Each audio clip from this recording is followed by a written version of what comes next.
This is Back Roads of Illinois server to farmers and ranchers in central Illinois and the Midwest. Today is edition of Back Roads of Illinois.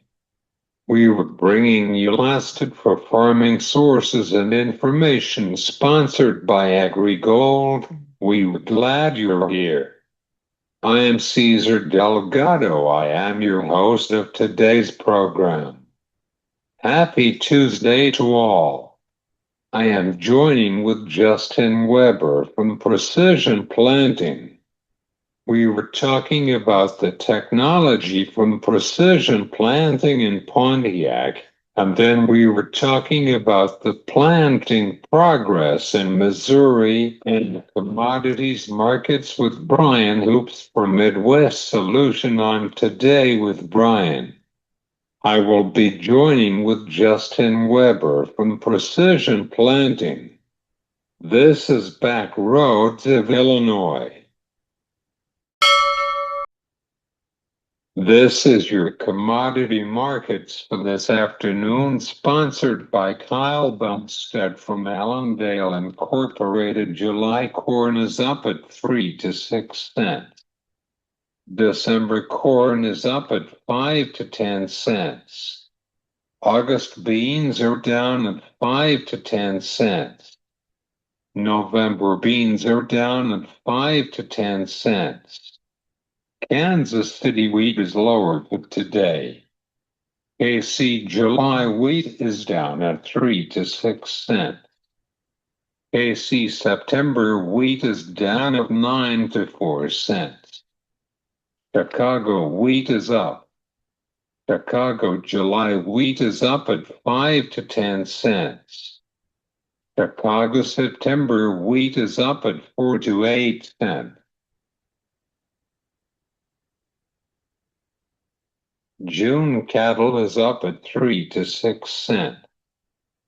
September cattle is up at 9 to 5 cents. July feeder cattle is up at 3 to 6 cents.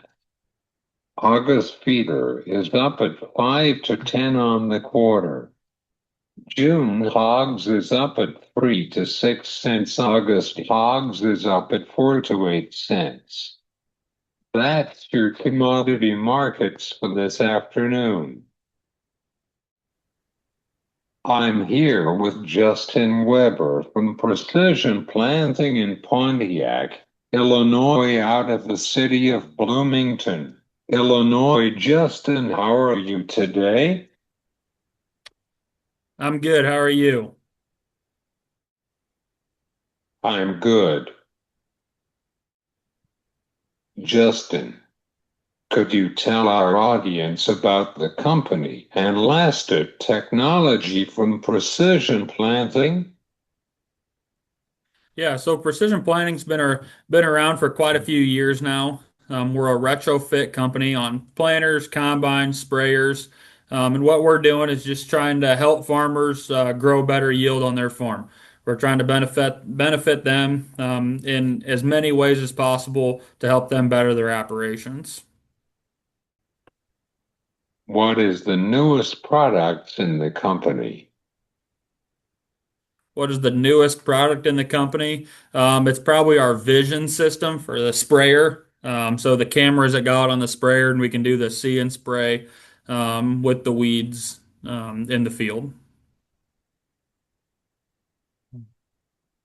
Cool. Yeah, it's really neat looking at the maps. We can go over a field, spot What all is them the weeds. yield?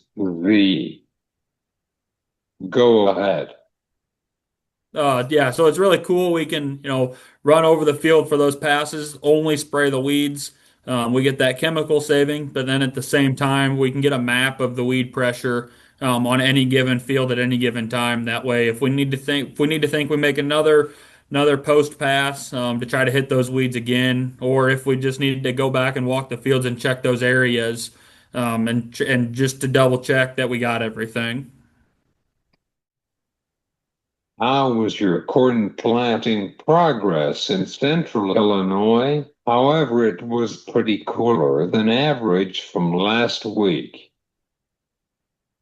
Yeah, we're done here at the farm. All of us that work at the farm also farm at home as well, and we're all finished up there. Just driving around the countryside and talking to a lot of farmers here in Central Illinois every day for the most part. Guys are pretty much wrapping up. There's some spots that have had some rain and some low spots that they're touching up right now later here in the season, but for the most part, everybody's wrapped up and we're moving into the side dress season. How is the weather forecast for this week in central Illinois?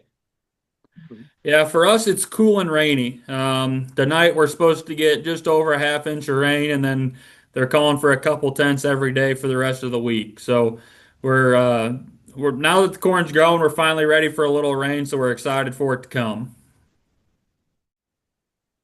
What is your final thoughts about the company? Yeah, Precision Planning is a great company. We like to work with a lot of farmers, and what we do is try to make farmers the most money that they can. So when we're retrofitting any of their equipment with our products, we're just trying to better their farm so they can better their farm, and have better ROIs in the long run. Where people can find you for your consulting services for their technology and equipment. Yeah, so here at PTI Farm, we have summer field days all summer long. We do industry days, so we work with a lot of industry partners, seed companies, fertilizer companies, and things like that. And so, if you're using any fertilizers on your farm, you can ask your retailer if they're having a field day. Or Precision Planting also does our precision planting days. So our dealers bring in their customers. And we have a big field day. We go through a lot of plots. We have parts of the farm where you can drive equipment, and then we also have some other professionals from within Precision Planting that do some other talking events and things like that in those days. But if someone's not able to make it to the farm, they can always become sign up for Inside PTI. So on the Precision Planting website, under the PTI tab, you can sign up for Inside PTI. That's where we send out a video between once a week and once every other week about different plots that we're doing here on the farm, teaching people and just keeping them updated on how things are going here at the PTI farm. Thanks, Justin. I enjoyed our conversation about technology in ag. Yeah, thanks for having me.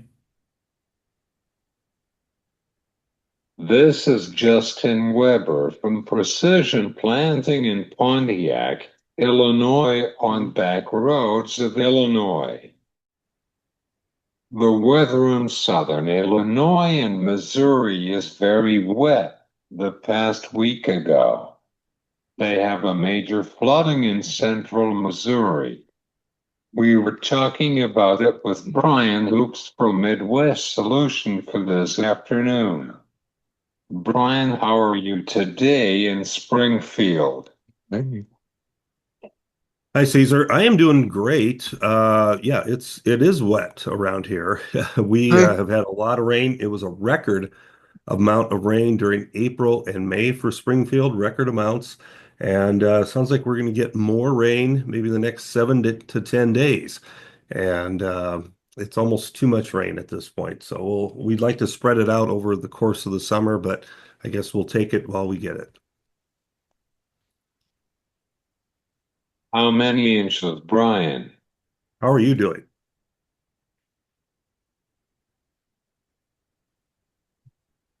How many inches, Brian? Okay, that the weather is very wet to planting corn in southern Illinois. But how about in central Missouri? So yeah, I talked with clients, have a lot of clients in central Missouri. They are way too dry. They have missed almost all this rain. This rain was really centralized in southern part of Missouri. and went into southern Illinois, southern Indiana, Ohio, out into Kentucky and Tennessee, out in that river basin. That's where most of this rain ended up falling. Um, we have a lot of clients in that area who in northern and central Missouri really need rain badly. The soil's not the best in Missouri. We need rain very very often. Um, because we don't hold it that much in our subsoil like Illinois or Iowa soils that are really thick and heavy. So we need more rain, and certainly areas of southern Illinois, southern Indiana, and those Ohio, that river basin areas, they probably don't need to see very much more rain. We've have enough in those areas. They'd like to spread it out a little bit. It has slowed some seedings of the corn crop. And I've heard from some clients tell me that they may be switching from corn maybe to soybeans. They still have a lot of time, a lot of growing season yet. So it's not something that they're doing right away, but that is certainly on their minds that they're maybe going to switch because of the growing season is move away from corn and into soybeans for this growing season. How many of rain in southern Missouri? Do you have any concerns about the prevention planting in southern Missouri and southern Illinois? Well, at this point, I don't think we have any real concerns about prevent planting in those areas. Unless they're like some sort of a river bottom or have been flooded out and just can't get into. I think, if the ground would cooperate where they're able to get into it, I think they'll certainly be planted. We have such a long growing season here that, a lot of the wheat gets harvested here in the next month and then soybeans planted on top of it after that for double crop that you can really stretch out this growing season. So I don't think for the most part there's any real concerns about prevent planting in those areas unless, as I said, it's river bottoms that are just completely drowned out and unable to grow anything this year. How is the fundamentals on the beans markets for right now with the weather premium? Yeah, we don't have a tremendous amount of weather premium in the market for corn and soybeans. We've taken, quite a bit of it out. I can't say that we've taken it all out, but there is some concerns about weather premium here. We're down in the 430 range for corn, and I suspect 430 will hold December corn here for another week or so until we get more known about summer growing season.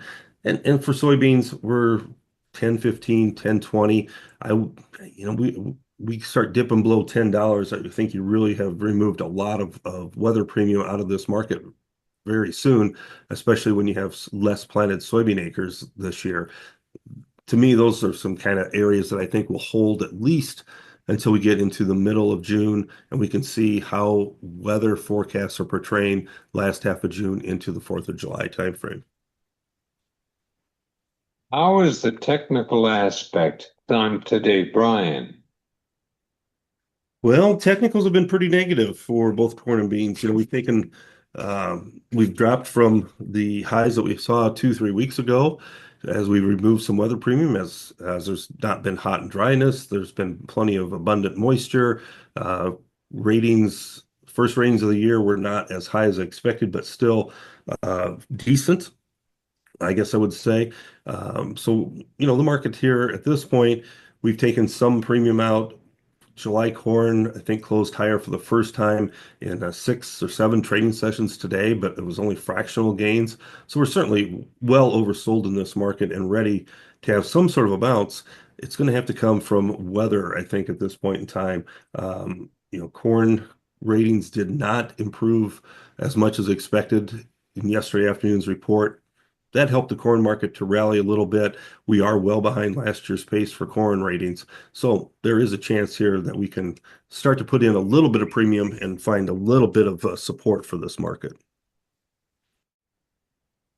So we are seeking the feeder cattle with these prices. But how many of these prices are going to be watching for a risk to take a punch, Brian?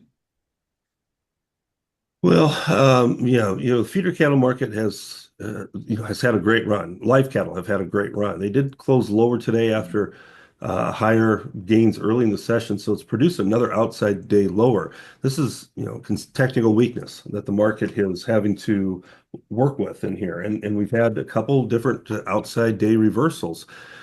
So the fundamentals remain very strong. We know that supplies are very tight. We know that we're not rebuilding the herd anytime soon, but the concern is at these price levels that are pretty lofty, do the funds start to pull back out of these long positions? Do they start to pare out some of those positions because they've been really aggressive buyers at these price levels? If they decide just to start liquidating long positions here, that could be detrimental to our prices, despite the fact that we have really tight supplies. Consumer Prices Index. Oh, CPI. Oh, sure. Yeah, positive signs out of the government of CPI, the Consumer Price Index. Um, PPI numbers have all been strong. These numbers are all much better than expected, I think. That we've been issued by the government and has surprised, I think, a lot of people. It's allowed the stock market to recover better than and faster than expected, especially without any agreements in place from any of these countries and with a lot of tariffs still in place.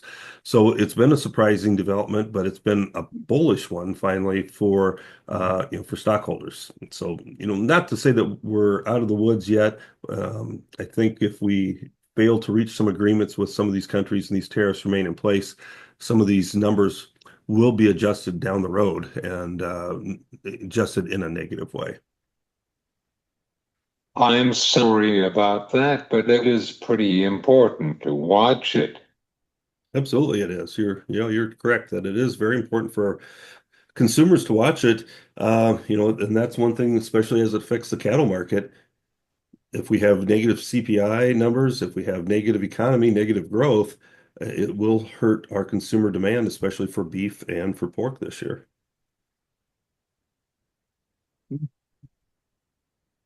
Finally, what is your thoughts on the weather premium on the grains? I'd like to see a little bit more premium entered into this market in here. We just don't have a whole lot of weather premium. I think at this point in time, we know we're going to plant a lot of corn acres, and we probably are going to see even more acres announced in that end of June report. But it doesn't seem like we have a lot of premium in this market if we do have a series of hot and dry weather. We've had so much rain across a lot of the country that no doubt that's going to change at some point during the summer, maybe late July. Things could get hotter and drier. There's certainly areas, clients have told me across like Omaha and Council Bluffs area where they really need some rain badly. And if they don't get it, crops will start to suffer. So I think, it's kind of a bleak outlook right now, but it's going to have to come from whether if we can get some sort of a rally here, 2 to 3 week rally. Producers really have to start looking at doing a lot of merchandising on that rally. They've kind of become stagnant, waiting for prices to move higher, a lot of product to move. And if we get a rally, hopefully we'll continue to merchandise those and start looking at and doing some new crop sales as well. Yeah, especially with the weather is going on with right now and trade fronts.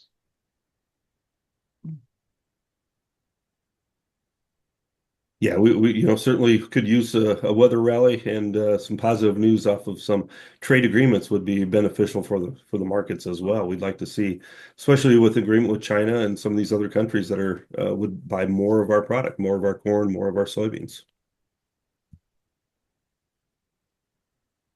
Well, I am glad to have you on the weather.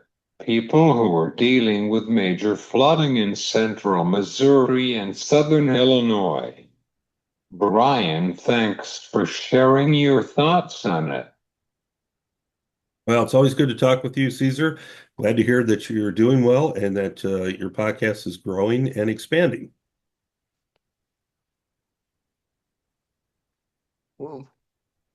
Thanks.